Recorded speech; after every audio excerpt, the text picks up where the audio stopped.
Dios bendiga, amados hermanos. Estamos nuevamente aquí con ustedes.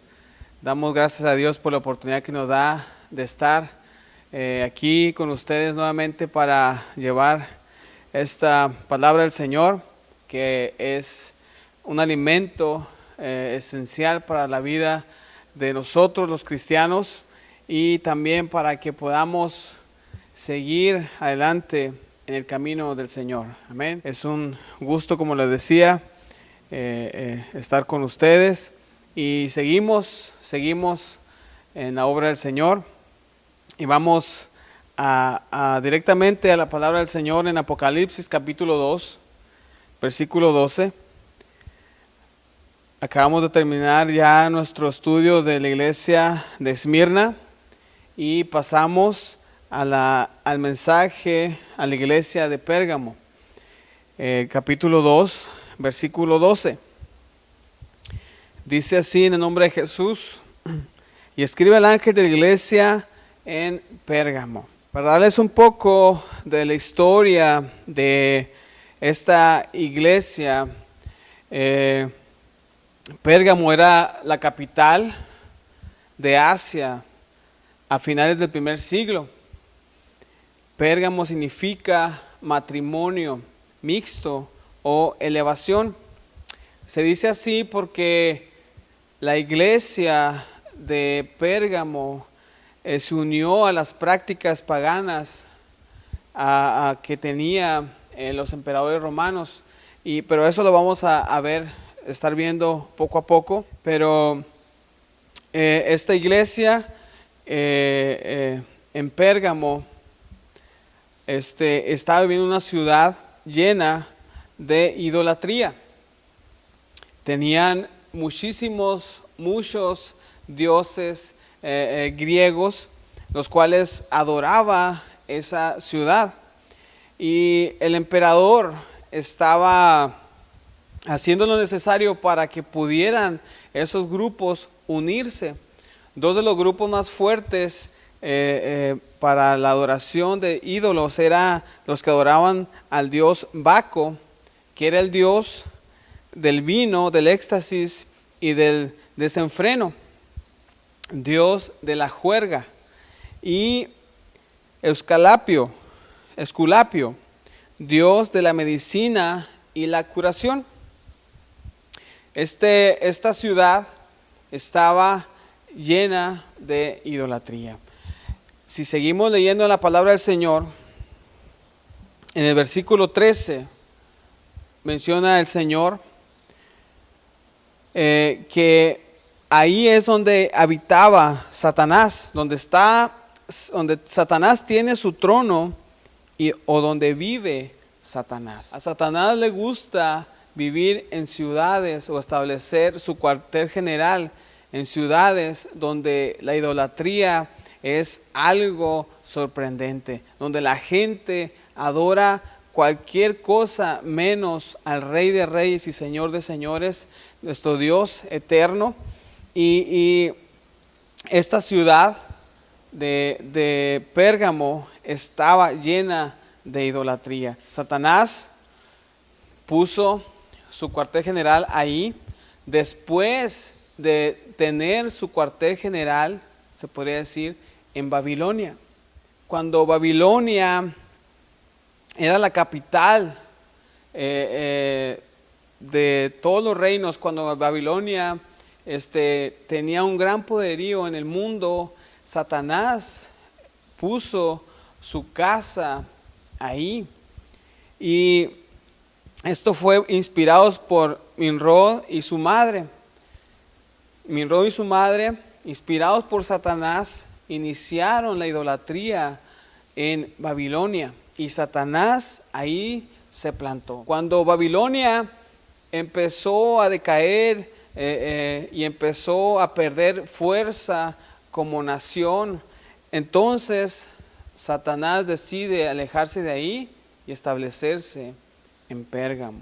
Por eso el Señor le dice a la iglesia que ahí en el versículo 13, donde dice: yo conozco tus obras y donde moras, donde está el trono de Satanás.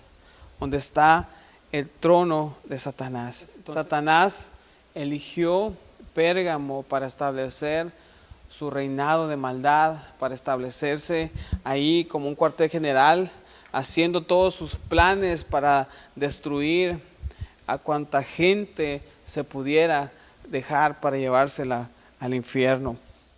En Apocalipsis, seguimos leyendo en capítulo 2, que esta iglesia era una iglesia indulgente.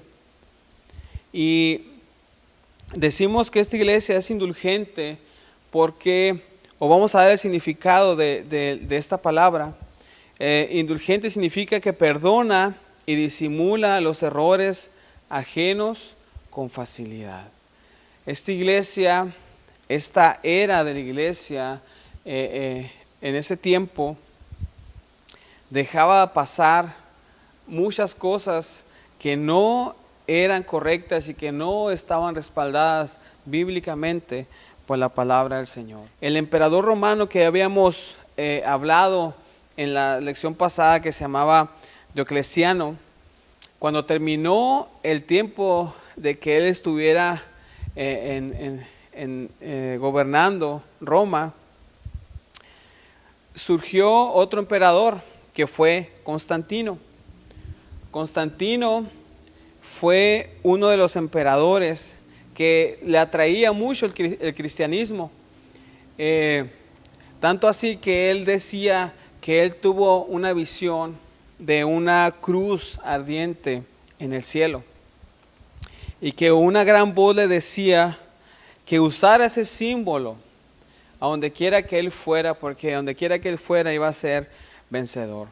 Él tuvo un contrincante que se llamó Maximiano, que también quería ser emperador de Roma, pero con su estandarte de esta cruz ardiente, él, según él, obtuvo la victoria por esa visión y se proclamó emperador de Roma. Más adelante, él se autoproclamó defensor de la fe cristiana. Tanto fue así que promulgó un edicto donde decía que se tenía que tolerar al cristianismo y llenó a la iglesia cristiana de favores. El gobierno daba dinero a las iglesias para poder hacer todas las actividades que ellos quisieran. Muchas de las iglesias paganas fueron adquiridas por las iglesias cristianas para que pudieran hacer también sus iglesias o que tuvieran esas propiedades para ellos. Esto ocasionó que muchos de los líderes de la iglesia, para complacer al emperador, empezaran a contaminarse cada día. Nosotros como iglesia tenemos que tener mucho cuidado con eso.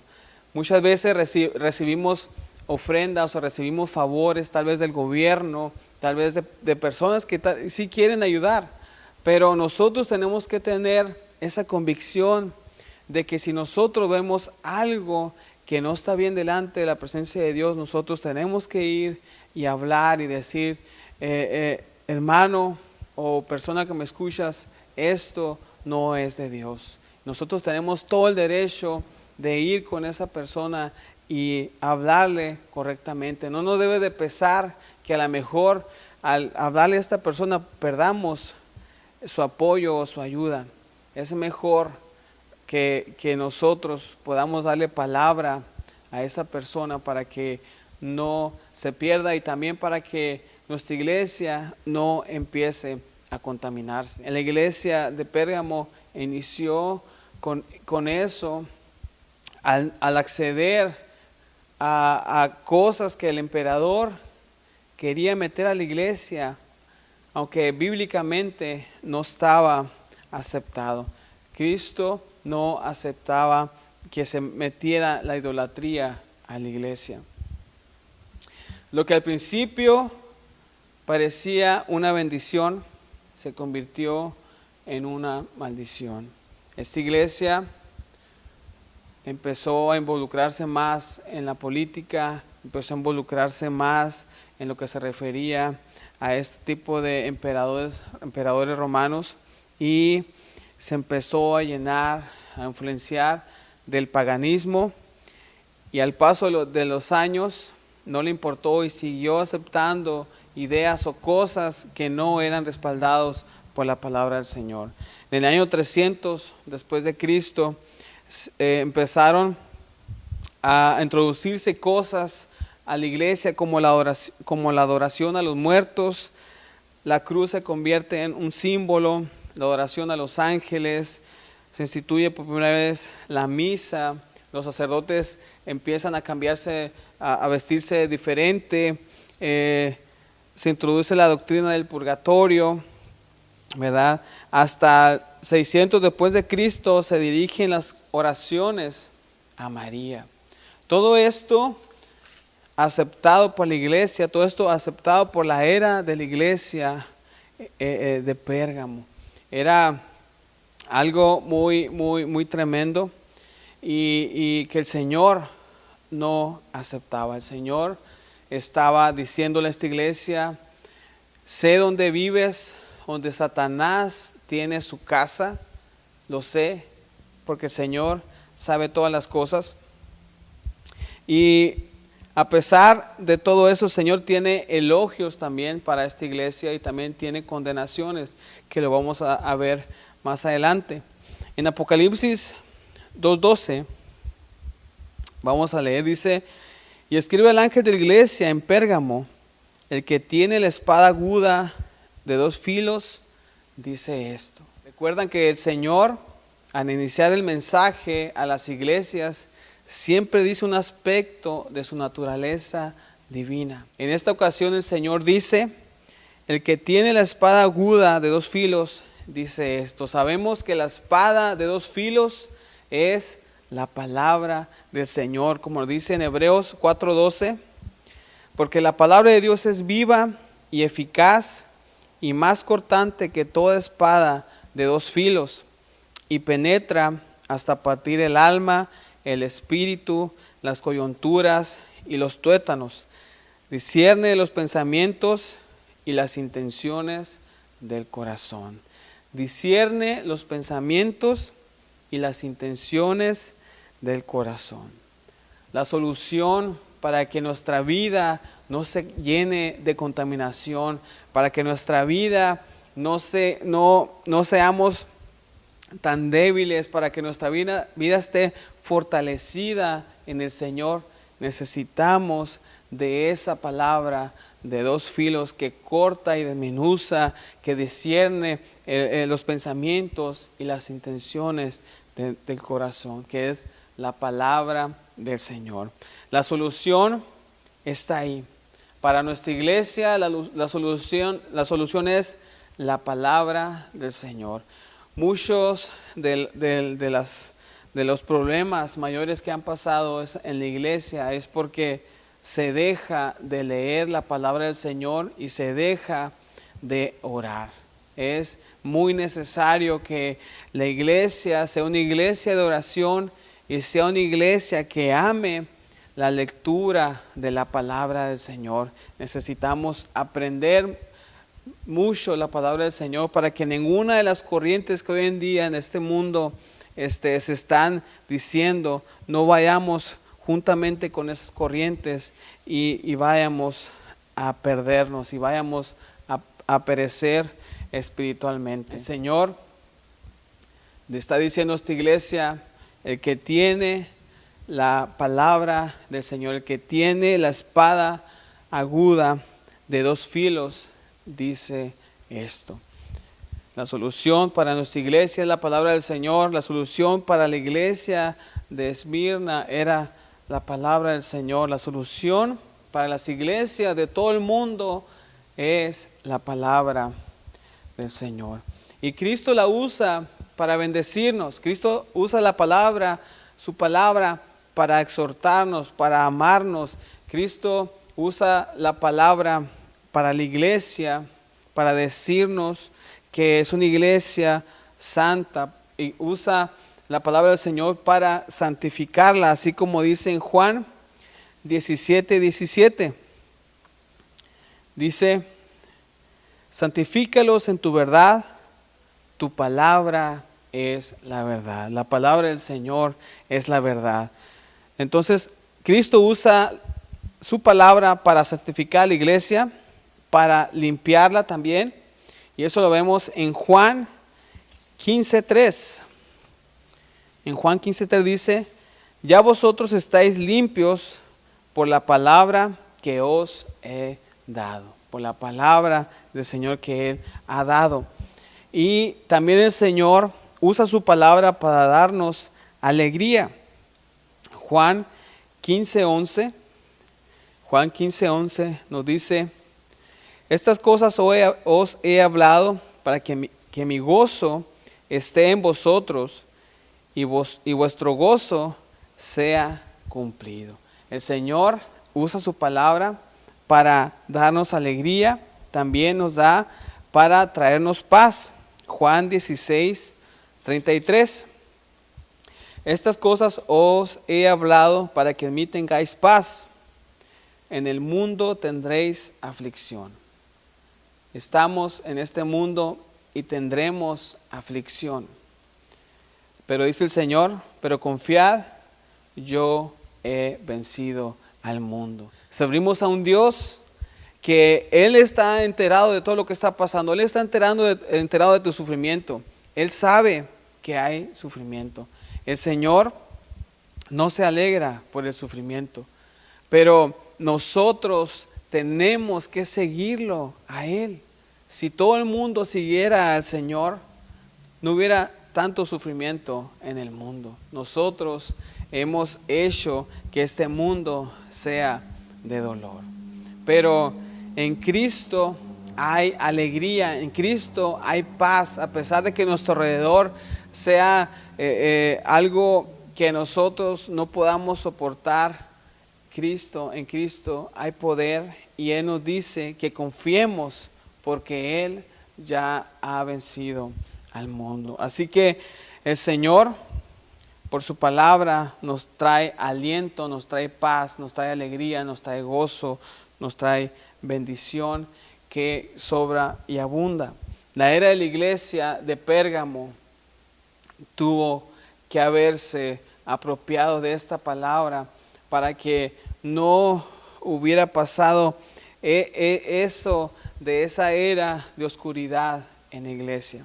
A pesar de que en ese tiempo había tanta idolatría, el Señor tenía su mirada puesta en la iglesia de los santos de Pérgamo.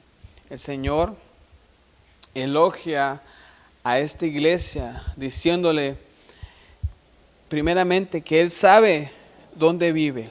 Él sabe dónde vive. El Señor le dice a esta iglesia que no le ha perdido la pista, porque Él sabe todo lo sufrimiento que ha pasado y sabe dónde está, donde Satanás tiene su trono. Ya vimos que la naturaleza perversa de esta ciudad hizo que Satanás pusiera su base central ahí para seguir haciendo o deshaciendo a la raza humana. El número 2 dice, sin embargo, sigues fiel a mi nombre. Sin embargo, eres fiel a mi nombre. El Señor miraba a esta iglesia fiel. A pesar de que a su alrededor había tanto paganismo, tanta idolatría, el Señor miraba a esta iglesia que también había un remanente fiel al Señor. Tenía esta iglesia muy buena doctrina, tenía conocimiento, pero el pecado que tuvo esta iglesia fue aceptar cosas paganas, cosas que el emperador romano empezó a introducir a la iglesia, y esto no fue del agrado del Señor.